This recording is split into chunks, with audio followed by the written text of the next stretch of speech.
Bonjour à toutes et à tous, bienvenue dans ce bulletin d'information. Vous êtes sur la télévision Caraïbe. Le Premier ministre Gariconi a visité hier, vendredi 9 août 2024, l'hôpital Bernard-Meuse. L'occasion pour lui d'observer avec beaucoup d'attention les conditions dans lesquelles les policiers blessés dans l'exercice de leurs fonctions reçoivent des soins.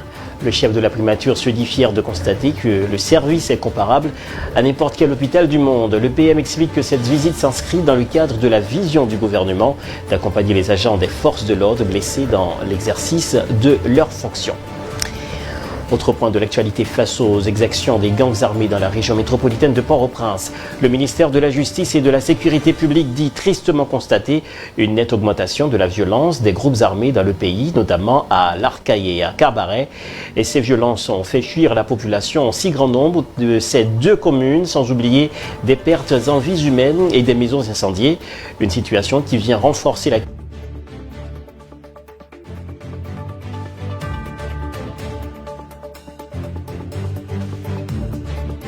comme le bureau des douanes de Gantier et l'école et l'Institut Montfort de Croix-des-Bouquets.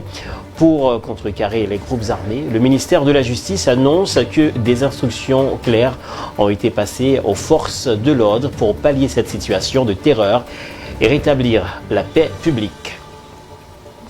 Toujours dans l'actualité nationale, formellement, le Haut Conseil de la Transition n'existe plus.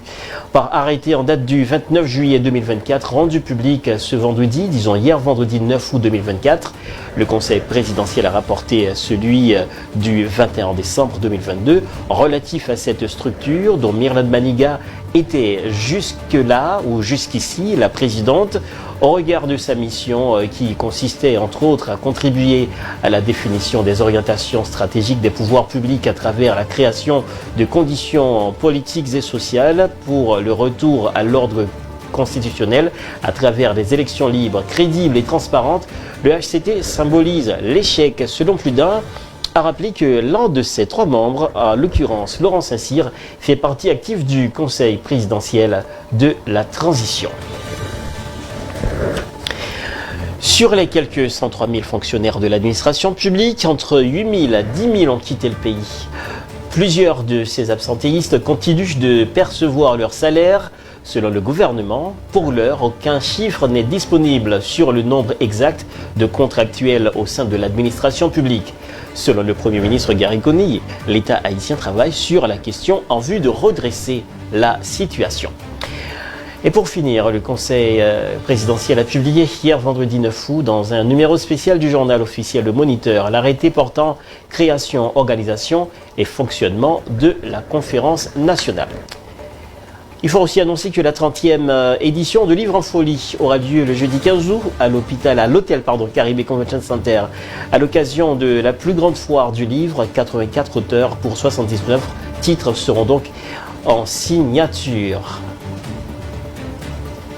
L'actualité internationale dans quelques instants.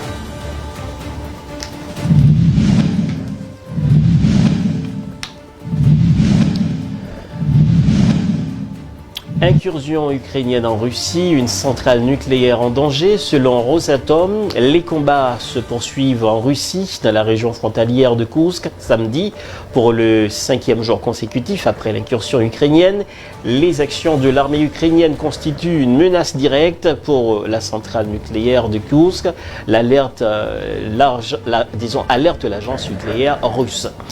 Tollé international après une frappe israélienne meurtrière sur une école de Gaza. Au moins 90 Palestiniens ont été tués et des dizaines d'autres blessés dans une frappe israélienne menée contre une école de la bande de Gaza accueillant des déplacés.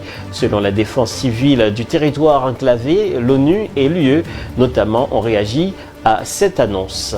Et puis, direction le Brésil, il n'y a pas de survivants parmi les 62 personnes à bord d'un avion qui s'est écrasé vendredi dans la région de São Paulo, dans le sud-est du Brésil, a annoncé la mairie, la mairie de Valinhos, localité voisine du lien du crash. Les États-Unis, membres de l'ONU, approuvent un traité controversé contre la cybercriminalité. Les États membres de l'ONU ont approuvé jeudi le premier traité contre la cybercriminalité qui devra être formellement adopté par l'Assemblée générale puis ratifié par chaque pays.